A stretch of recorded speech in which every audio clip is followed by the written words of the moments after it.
Welcome back to The Heat. During his address to the United Nations General Assembly, the Pakistan Prime Minister Shahid Abbasi called for an international commission of inquiry into alleged atrocities committed by India in Kashmir.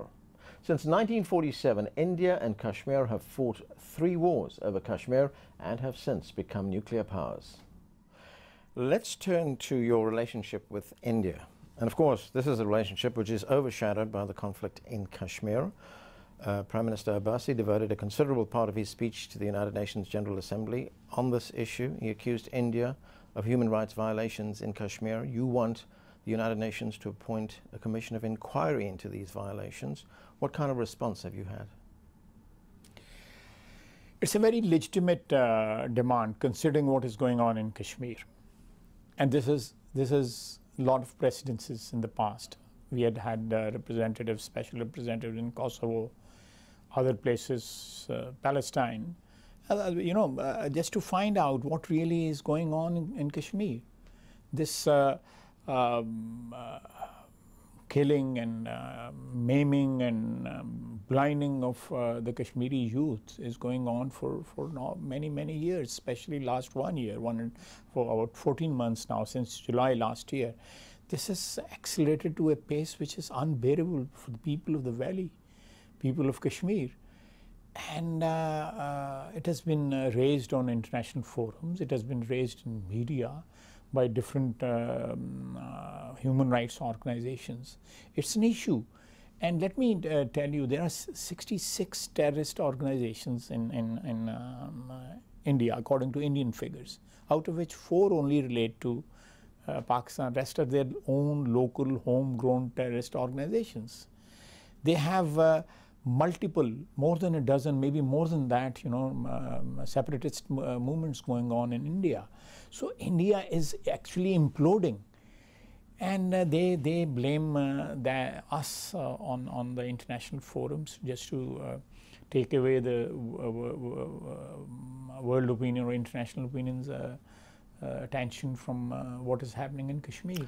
That's right. India has accused Pakistan of being, what the Indian Foreign Minister said, was an exporter of terrorism. But you do get the accusations from Pakistan, then you get counter-accusations from India. It's a cycle of accusation and counter-accusation. You're absolutely right. I think, I can recall Gujarat state, the massacre and the rape and the genocide which took place under the supervision of present Prime Minister of India. I can call BJP a terrorist party. I can call Prime Minister Modi as a terrorist. If we are exporter of terrorism, they have actually, the country is being presided over by terrorist people who have a history of killing minorities. So that's not, I'm just narrating history. I'm narrating facts. You see, the Americans actually banned his entry into United States of America. That's right. Yeah. But when you hear this, I'm wondering, in your view, what are the chances of a diplomatic solution when we hear this? I think, if rhetoric versus rhetoric will not work. Right. Will not work. We are 2 nuclear powers, and we can, same stock, subcontinent, especially the northern subcontinent. We can, the process which Nawaz Sharif took the initiative in 2014 when he went to Delhi on the invitation of Prime Minister Modi on his inauguration. I think that was scuttled. That was scuttled. We were not responding in the manner which was meant to be there. And secondly, when the killings and ethnic cleansing started in Kashmir, then the whole thing was jeopardized. And then they have accusations that there were incidents in India which were, they accuse us of sponsoring those incidents. We tell them that the perpetrators of Sanjota Express tragedy, they should be brought to justice. Then we have Kulbhushan Yadav on our soil, caught on our soil. We have his confession.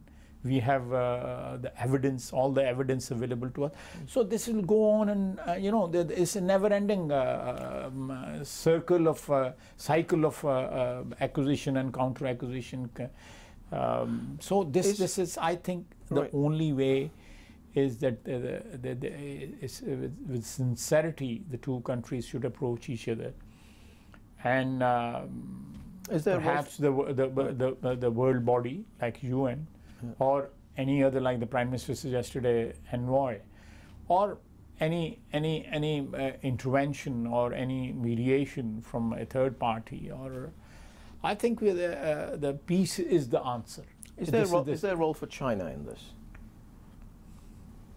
I mean, both India and Pakistan belong to the Shanghai Cooperation Organization. Why not? SCO can play a role in it. It's a regional organization. We are both members of it. Just 5 days back, we both congratulated each other, India and Pakistan, on joining SCO. China is a neighbor of India also, and Pakistan also, and they have very substantial trade relationship with each other, China and India. We have a very robust and very good relationship, historical relationship with China. I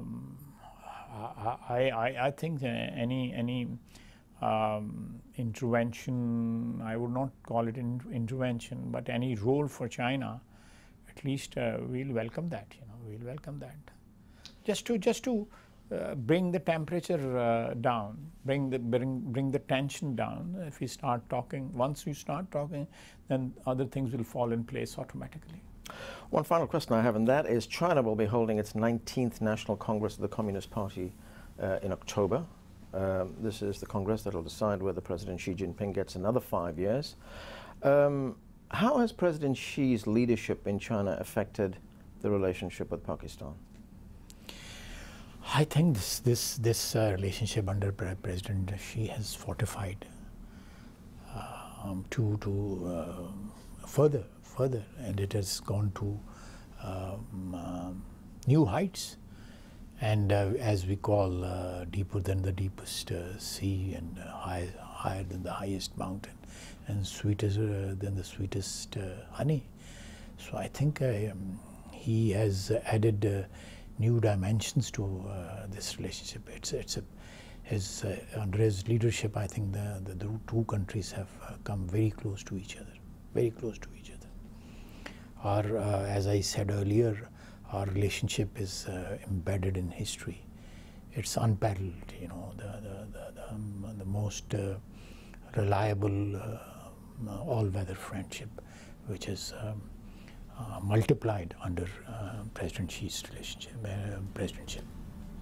Minister, thank you very much. Thank you. That's it for this special edition of The Heat. I'm Anand Naidu in New York. Thanks for watching.